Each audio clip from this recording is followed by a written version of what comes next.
కాదు మీరు మా షాప్‌కి ఒక్కరు గూడా వస్తలేరు. ఎందుకు నేను మా షాప్ పెట్టినా అని చెప్పినాక గూడా హోల్‌సేల్ రేట్‌కే ఇస్తా, గిరాకీ లేదు, అస్సలు లేదు, ఉద్దెర గూడా ఇస్తా అని చెప్పినా గూడా ఎవ్వరు వస్తలేరు. ఈ షాప్ పెట్టిన దాంట్లో అయితే మాకేం లాభం లేదు. ఎవరైనా గిరాకీ వస్తదేమో అని అక్కడిక్కడ చూడా ఇక తినేటివుంటే తింటున్నాం, వాడుకునే వస్తువులుంటే వాడుకుంటున్నాం. ఇంగ ఆర్గానిక్ కూరగాయలన్నీ బయట కుప్పలు పెట్టినా అయితే ఆగిట్లనే ఎండిపోవట్టినాయి ఆ కుప్పలన్నీ. ఎవరు కొనక గిరాకీ లేక. ఇంగ అందులో అసలు లాభం లేదు అనేసి ఇక నేనైతే కొత్త బిజినెస్ అయితే స్టార్ట్ చేసిన ఫ్రెండ్స్. ఇగో ఈ చీరలనమాట. ఇవన్నీ పట్టు చీరలే. ఇంగిప్పుడు బతుకమ్మ పండుగ గూడా ఉంది గదా!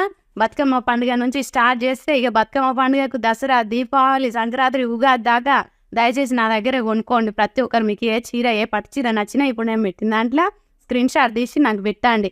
నేను మీకు పార్సల్ పంపిస్తా. ఓకేనా?